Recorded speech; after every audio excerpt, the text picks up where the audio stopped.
namo, kurera namo.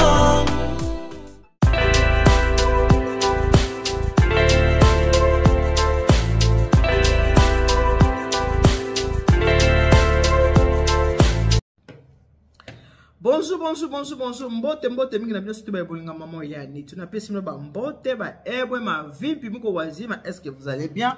Boni bilo ba dekonanga, est-ce que boza malamu wa bino maman il y a ni tout ça va? Tout va bien par la grâce de Dieu. Nzambe ya mawazo ba te la kimi ezali et vous de votre côté c'est comment? Ce que zamba no aliboso okuta na il y a ni tout TV na ko senga na yo o s'abonner na chaîne oya Eliane ni tout TV après avoir ko s'abonner ou activer cloche de notification pour que ça notifie à chaque fois que émission est kota na katia chaîne abiso. Merci ming na bino surtout boza déjà abonné na Eliane ni tout TV. Merci ming na bino surtout obo disposable ta na bino pona kotala to pe pona koyoka wa bino maman Eliane ni tout. Merci beaucoup. Merci ming na obo bino bobenga ka merci na ba conseiller na pesi bino vraiment merci mingi na bino surtout to tambola na bino mikolo nyonso depuis Eliane ni tout TV fongoma tina mukola lelo na 2024 boza toujours wana ya on a bien vraiment merci. Voilà pourquoi on a bien kabino ma famille du cœur parce que vous êtes ma deuxième famille ya moi na la benga kabino ma famille du cœur. Nakati Eliane ni tout TV to solaka makambo belé du vrai du quotidien du vécu ya on est to solaka nakati Eliane ni tout TV. Boye bien te maman Eliane ni tout temps wa er mususu ko pesa bino ba conseil soleil moko tant mususu na bato o ba ila ka maman Eliane ni tout likambo bi partager ngona baninga mususu po bato mususu ba nakati ya ignorance ba ko koyeba pe ke likambo tant mususu ko koza le pa ya muninga e ko koza le pa na yo okanisika keza pa na yo nzoka pe eza pe pa ya moninga tope baninga mususu. Et voilà boute ko landa la fa passer liso na ebisaki bino ya mama oyo ayebisaki nga mobali na ye oya bebisaki bana na E6 soki na notali yango te na kosenga na okende kotala émission wana ya ona bakete kolula biloko ya mokilité kolula mutu te bozu na eza ndenge nini epai mutakenda musalo oyebite epai mutakenda kolukela bomengo na ye oyebite. Donc en bref kolula eloko ya mutu te. Même la Bible les autres exceptions kolula eloko ya mutu moko te. Tozo kende kosola toujours makamde to mesina kosola biso makamde biso etala kama bala ya monde tozo kende kosolola. On apprend tous les jours. Conseil ici la kate. Même ba autorité bazana ba conseiller, bazana bato ba conseiller ka bango. Et biso pe ba maman ndenge toza bo na kati ndako mabala to ka toujours conseil. Mais ba papa pe ba yo ka toujours conseil. Mi bali pe ba yo ka conseil. Le loto oso na bino likambo o etali protection. Les kambu oyo tali protection ndenge nini tokoki ko se protéger ndenge nini mobali ko protéger foyer na yo ndenge nini mobali ko protéger mwasi na yo ndenge nini mobali ko protéger famille na yo parce que basi ebele bazana insécurité na kati ya bandako na bango ya mabala par rapport ya nini par rapport ya laisser aller ya mibali mobali kozaka mobali te po lati pantalon poza amandefu wana suki ebele to oza pe na kovo to oza mbinga to oza mukuse oza kaka mobali otutaka atoloke oza mobali ya solo ayebaka ko protéger molongani na ye oyo azali la chair de ma chair ben bango bon c'est qui fera tout mon bonheur. Basi ebele bana kati ndaka mabala baza ko souffrir par rapport ya famille. Par rapport à la famille, ba famille mingi ba nyokola kabasi ya mabala. Baza ko nyokola yo pourquoi? Parce que mobali atika laisser aller na kati ya famille. Okomona libota ba frères et sœurs ba respectera moi ça ndeko na bangote. Okomona même na ba nièce bazo respecter moi si ya ndeko na ba moi si ya tonton na bangote ya nokoto pe ya tantine. Okomona banyesi baza ko respecter te. Nyoso wana manquement ya respect utaka pe utaka na mobali. Eza na couple moko mwasi aza na kati ya kolela makasi. Abi mama nitu. Ata kutu balobi soumission yango. Ata kutu babi femme soyez soumise. Ata soumission yango mama. Oyo yanga ye leki. Bolimisa fana ya ba téléphone ngana saka na téléphone en tout cas. Mobali il faut aiba ko protéger moi sinde ko alobi na yebisho maman ele ani to famille et ya bande ko mobali pesa nga respecter ba nièce ba pesa respecter ba respectera moi si ali balate. Pourquoi bazo respecter moi si ali balate? Parce que zo uta na ye moko mobali azana laisser aller. Un homme doit protéger sa famille. Un vrai homme doit protéger sa femme. Et ça na mabota mususu bat bakola na impolitesse. A mankaka ya na respect, azo manke moi ça ya na respect. Amankaka yana respect, azo manquer mobali ya yana respect. Il y a deux familles comme ça. Alors faut savoir mettre des limites. Et surtout mingi impolitesse utara mingi en tout cas to linga te utara mingi côté à mobali. Parce que bato bazarake ceux qui babali moi si vous avez moi c'est moi qui rien parce que aza moi c'est de konabiso, vous avez moi net moi c'est naza pamba. Et ce qui est bizarre, au komona ke basi pe mingi basemi ko pe ba ndiko na basemi ki na bango, au komona pe ke bazape na mabala pe ya malonga te. Au komona pe ta mususu pe abala pe na nuté. Mais misuka na mwasi ya ndeko. Kaka ye kaka boy, ye oli a gérer famille na ye, aza ko gérer famille ya ndeko na ye. Alors, lelo na ko so ande mingi na mibali. Tozana mois de la femme. Mois de mars, mois de la femme. Ezali moi oyo moi si ayebaki ba droit na ye. Ezali moi au moins c'est le moi qui est esclavagisme, aza so esclave ya mobalité. Lelo moi c'est libala aza so esclave ya famille ya mobalité. Moi c'est libala lelo aza so esclave te ya famille ya mobile. Wana ezaka na tango akala. Ya na tango le lisusu te. Moi ça so esclave te. Mabala mingi ezo umete mabala mingi ezo kufa batu na kati ndako mabala azo kanté pourquoi parce que batu ya libanda ba gérant ya mabala ba famille frères et sœurs papa maman ba nièce yo za mobali oza mobali obalo oza moi na kati ndako libala. Comment est-ce que maman na yo mutufaya ko gérer libala na yo? Comment est-ce que papa mutufaya ko gérer libala na yo?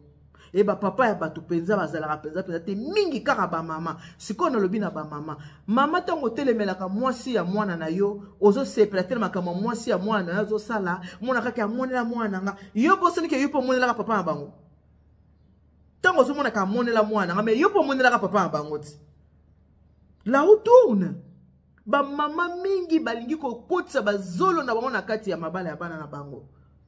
Et tokoloba mingi faut koza ya yo mobali oyo oza ko permettre que bande kono ba maltraiter moi sina yo bande kono ba finga moi sina yo bande kono ba tonga moi sina yo lelo batu ba kuma na ba groupe WhatsApp oyo eloko naza ko yebisa bino ndeko oya moi si groupe WhatsApp mute trahir ba groupe bosa ba groupe WhatsApp boto na groupe WhatsApp fa famille to sola na kati ya famille na kati ya groupe WhatsApp ndeko oya mwasi ayeko yeba vrai visage ya famille na ya parti ya groupe WhatsApp ya famille ya mobali na ye ayebi yango ndenge nini ndenge baza na kati ya groupe WhatsApp batongi ye bafingi ye balobi oyo soto bango basalaka ye ba musu baza ba hypocrite okomona moko boyoka na kane bien bio toyoka na ka bien nzoka za su plus pire ko leka kutu ba o balakisa ko ke baza batu mabe il faut qu'on se méfie ko sala attention na oyo kutu la so ye ngana za bien par rapport ya oyo eza na ba fa mususu ndeko mususu ya mobali aso le sepeza ke na za mutu mabe mususu abata mi ala sika ya mutu malamu je suis avec toi nzoka rien nzoko wana za su plus pire ye moko le bien on a ba voici pour na solisaka na sekisaka le col a déjà aipsa monel col déjà PC position ko za matata za bongo yango moninga la sara bongo ma yebte ke ngako naza plus ko leka kutu yo bazo so na kati ya groupe WhatsApp tango kamati asali message bande ko tonga mosa ndeko na bango na groupe WhatsApp atindi yango na famille na kati ya groupe na bango moko kamati message atindeli na cousine na bango cousine wana nde atindeli sko mosa ndeko na ye ndeko na bango alobie moni oyo tshela motemo baka yekuto azaka ne bien yazaka loko wanata yekuto solaka bien nzoka ye moko na message abi aza kutu plus pire que oya la kisaka aza moto mabe yango faut qu'on se méfier yango bangolo fa ba don't trust anybody faut qu'on se méfier ba femme mibali bomona ka ba tu mabe o semeki na ngasa mabe o semeki na ngasa boy bolinga ba semeki te mais boy okuta kati banda kwa mabala ngo bande kona binoti ponde kona mobali so ka boy na mwasi akozoka mwasi muso ko remplacer na mwasi akozo jamais de kona e pour que na kati ndako libala akozoka mwasi mususu a remplacer wana akozo yote ezaka musala mpunda moko bosalaka ezalaka nini ngona bino ezalaka nini yo koza pena mobali na yo obokendaka na mpunda ndeko no pe azana ye na oya ye mwasi puna nini yo zo yinaka mwasi ndeko boyinaka ka basa bandeko pourquoi bino bokasa bandeko na mbali bazaka basa bandeko mbali bazaka basa te faut ko yebake base bele babomba ka mibali na bango base bele babomba ka mabe ya mibali muto ayebaka mutu malamu eza mwasi ndeko ata bokoli esika mo botami papa moko mama moko bokoka bwana ndeko na mbali na âge de 18 ans 20 ans mais moi si oya kozala na balala kane balamukaka na ye yenda koyeba ndeko no mobali très bien kazala kaboya zala kaboy koleka na mama ya boti ye po mama kokobota mwana kokisi 20 ans bokabwani avant na moi si pendant 30 ans. Cela veut dire que tant avant de kina moboti na avant na moi si tant avant na moi si salini eleki belé. Oh bako yimela bino combien de fois bande ko basi bolinga basi bande ko mibali te mais lelo oyo nga na koloba bande na mibali. Soko za mobali ya solo faut y va ko protéger moi si na yo. Il faut protéger moi si na yo na famille. Il faut protéger bana na na famille. Oro tika moi c'est à la portée de tout le monde te. Oro tika moi si tes famille sakanela ka moi si na yo. Mais après tout c'est ta femme. Tant famille bazo finga moi si na yo. Bande kono bazo minimiser. Ba finga moi si mais directement bazo finga pe yo. Il faut y ba ko tia moi stop moko wana. Tina ba nièce. Na ba neve ba no manquer moi si o yo respect parce que tu as toléré. Yo pesinzela wana. Muto alingaka moi si akolinga te basakana na moi si na ye. Muto alingaka mobali akolinga te basakana na mobali na ye. Et surtout biso ko to basi to tolérant ngote ba yo finga mobali nge bani ndeni boniko distance na mobali na ngate na mobali na ngala linga ko to ba jeter. So sel mobali na ngabo to komi binemi biso basi to zaka bongo. Olobisa mobali na ngate na ko lobiso te.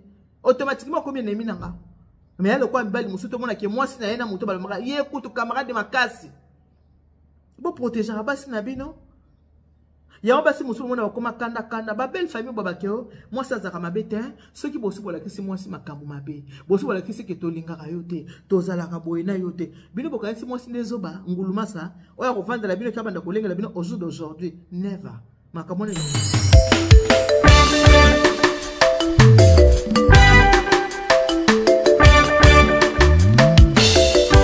Service traiteur La Providence, Maman Eliane Nitou. Toujours prête à vous servir.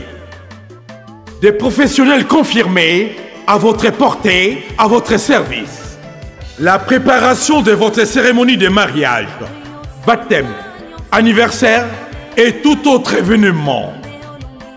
Un service culinaire, la cuisine africaine et universelle, Loboko ya Maman, avec des mets variés, buffet à la demande, décoration des salles et divers autres services par des pros. C'est la spécialité du service traiteur, La Providence, Maman Eliane Nitou. Un contact pour vous, les 06 15 31 69 90. Maman Eliane Nitou. Réservez vite pour confirmer. Maman Eliane Nitou. Service traiteur La Providence, Balambi Lelo, Bolier Kaka Lelo. La Providence, Biloko ya Moto. 12 ans d'expérience s'il vous plaît. Toujours à votre service et merci de votre confiance. La Providence toujours. La Providence Kaka. La Providence pour tous. Maman Eliane Nitou. Gloire à Dieu.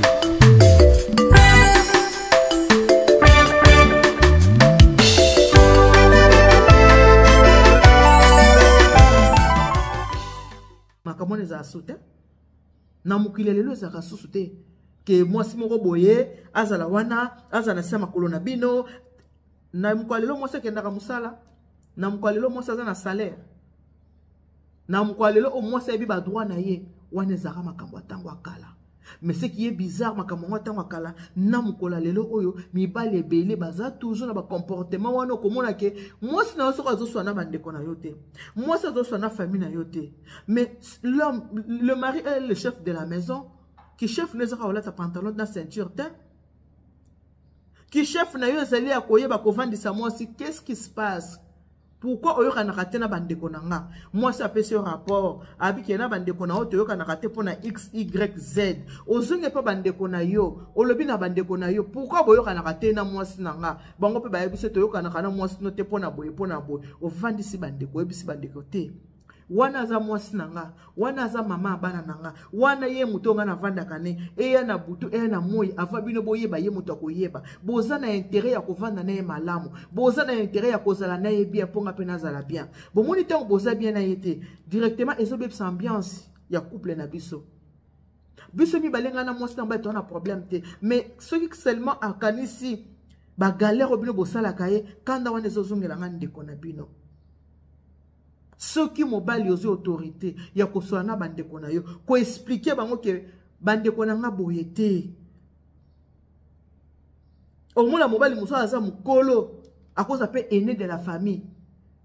Mais baleki ba botola e pouvoir ki mukolo. Baleki ba koma ko diriger ye mukolo, mais baleki ne ba koma ko diriger ye. Baleki ba koma na pouvoir sérieux. Eza nini manque personnalité. Na lo baso za mutu akanda kotala ngate po sepela na ngate. Omoni mo siliki po za mutu akanda. Na lo baso za mutu akanda kotala ngate po ko sepela na ngate. So ko za fanatique révolté kotala ngate po sepela na ngate. So po za mutu aketo kotala ngaite. Ngala za kana besoin ya quantité te. Pas besoin de quantité, na kana besoin ya qualité. Mobile, il faut que il faut protéger moi sinayo, protège ta famille. Au livre moi sinayo boye na kati libota. Au livre bana na kati libota. Biso ba kongo to ba kiangani ya moninga. Yo kanisi penza ba ndeko no ba kolinga bana no ko leka bano bango ba boti. Amo kaza la bota te. Bandeko no ba ko linga bana na ko leka bana na yo jamais. Jamais. Iyo ko linga bana bandeko no ko leka ba okopesa bango esika na motema ke baba na bandeko nanga.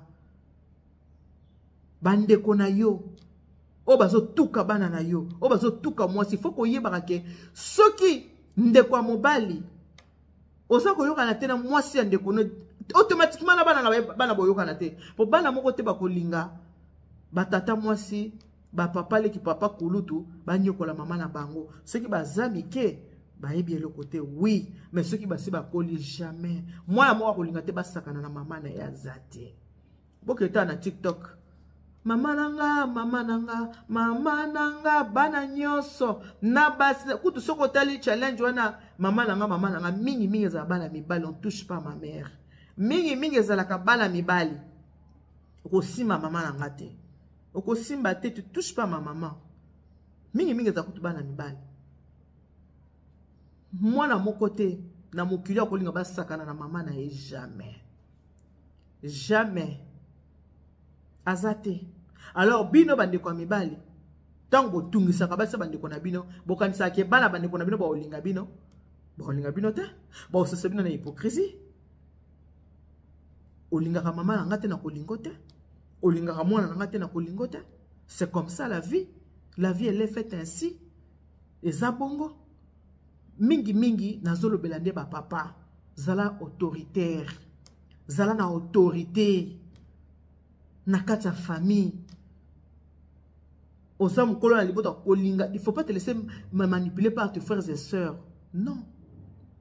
Bako manipuler ou te pour oza mukolo côté ka jamais droit de naissance à toza na elo côté droit de naissance côté ka yango te a toza na mbongo te côté ka droit de naissance na yo te côté ka droit de naissance te côté ka yango te a toza mbongo zala mobola teti oza na ngote moza teti toza na moi de la femme moi oyo moi ça yebi ba droit na ye moi oyo basi ba bundaka pona ba droit na bango lelo mobale koki ko mater les sous moi cité lelo basi baza ba ministre respect na mama Antoinette Samba Kalamba ministre ya mine député national na pese respect pe na pese bonjour maman mbote lo sako sikozali alaki eramete nani Antoinette Samba Kalamba maman to son excellence. Moi c'est na kati ya mibali c'est comme ça. Eza moi na biso ba maman moi de la femme. Oh ba maman ba zeki so ba esclave te. Lelo moi ça yebi ba droit na ye. Ndenge moi ça yebi droit na société, ndenge moi ça yebi droit na kati ya mariage. alors moi c'est libala koki kozaka bitumba na baseme kité parce que moi si soko alingi pa na bango aye kokota na libala eza po apanza libota te eza po soki libota te eza kopanza na asangisa soki pe akokoka po eza na mabota musu baza ba impossible déjà sokuti bango na bango bayoka na raté po banda kosala bayokana ya facilité mabota musu eza impossible moi si zala na rôle na kibo moi si yeba ba droit na yo mais zala pe na soumission ya Bible o babi que femme soyez soumise mobali Bible lobi l'homme quittera son père et sa mère s'attachera à sa femme et tous les deux deviendront une seule chair. Vous allez devenir une seule personne. Alors si vous êtes une seule personne, pourquoi vous avez toléré la famille na ba nyo ko la mopanzi na yo ba kote na yo? Pourquoi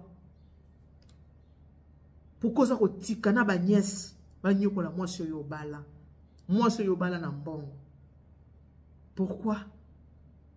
Et ça devoir na yo ya ko protéger libota yo papa ozotalanga.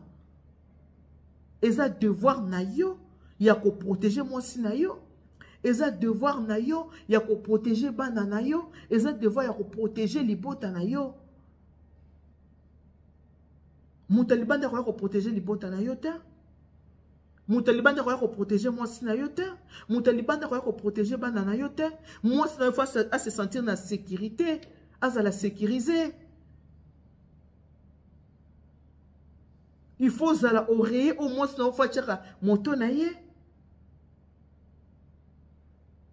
Mobali ya sola bimana makamwanda kutekende kobeta yango libanda. A force ko bimana makamu na kati ndako ko kende kobeta na kati ya famille ezo permettre na famille na yo ezo ko pousser ba manquer moi na yo respect. Mobali aza muto loba te. Mobali aza muto loba mingi te. Mobali aza muto te makamwanda kuna kende ko solango na famille. Mobali aza muto te makamwanda kuna kende ko solango na ba ami. Mobali aza muto makamwanda kuna yo oza chef ya ndako na yo ovandisi mama ya bana ovandisi mwasi na yo olobi ça j'aime pas comme ça. Ne fais plus ça, boyoko salate. Parce que nalingi boyete. Mobali aza muto ya lobaka. Mobali aza muto ya dialogaka. Mobali aza muto ya sololaka. Mobali aza muto kenda koluka ba intervention libanda te. Po ba ko intervenir na kati ndako libala na ye. Non, ça c'est pas un homme. Un homme mature fait que avant de sa mwasi na ye. Ba solola na mwasi. Ba mariage pe eza na ba principe nango. Il faut qu'au jour d'aujourd'hui, moi si nous sommes à droit naïe. Moi si à droit naïe, ça tout le temps à calater. Quand il y a des bébés célibataires na yo pour la famille, parce que moi si aux anaïe à tel bokabwani, au kobala ndekonote, au kobala ka moi si mususu. Tant au kobala moi si mususu, yepé les susu bokabwana pour na kaka famille. Aux susu muska pour na non, aux amaïe l'été, ça maïe l'été. Il faut se maïlet. A force ya kabwana na basi. Okomono zana bana basi. Mobali po ya kobala moi ça tel na comportement yo papa et bi a tel comportement yo maman et puis il faut boyeba ke bino ba papa oyo bo bala bo bota bo randaka bana bino basi ba malheureuse na kati ba foyer na bango na ba couple ba pourquoi ceux qui mobile na déconner ameki ko ba ndiko tel c'est yo ko bananga est-ce que papa na azaki azalaki exemplaire est-ce que papa na aza exemplaire au mona buki mapeka moyen sala susu ezate mabe oyo bino ba parents bozo sala oyo bino ba papa bo boti na basi 10 mabe wana ezozongela bana na bino basi na kati ya bandako na bango mabala so akute na mobali aza malamu te abandi kotalisa ye mabe ya papa na ye papa na bota na basi 20 bonga na botika na mwasi moko intérieur na yo omona ngo problème polygamie banda na famille na bino ti bana basi ba souffra mingi na mabala peut-être pour na bango te peut-être pour na ba parents surtout ba papa o eza moi de la femme oyo mama yebi droit na ye papa protégez moi si na yo. Papa, protégez famille na yo. Protégez libota na yo. Protégez bana na yo. Ce ko sali angote, muta ko sala ngona place na yo azate. Faut ba ko tia limite entre famille biologique na yo na famille no yo marital. Faut ko ba ko tia ba limite.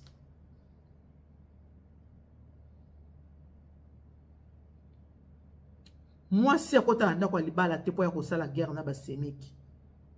Comportement o ba semeki balakisaka moi si ya libala.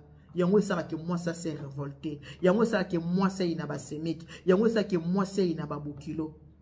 Comportement oyo baza ko lakisa ye. Ce qui va adopter moi si ande ko na bino o babale na kati anda kwa libala. Bo pese quand même moi bolingo. Bo vandi na bien bozo respecter. Akolinga bino ko respecter bino ko boya bino te. Akolinga bino ko respecter bino. Mais tant bozo lakisa ye mabe. Ya ozala zoba na bino te. Akokumba mela bino te au jour d'aujourd'hui. Akokumba mela bino te. Voilà moi mukina zeki na moto so na bino lelo yango yo. Soko yebi ko za se meki moko toxique.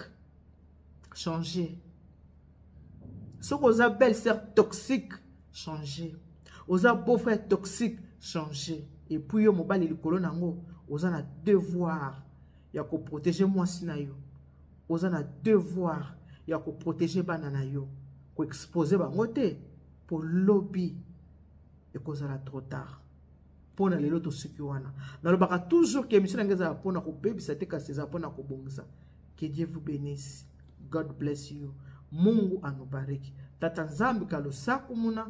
Nzamba nube chanel bana betu. Boka mataba bisous.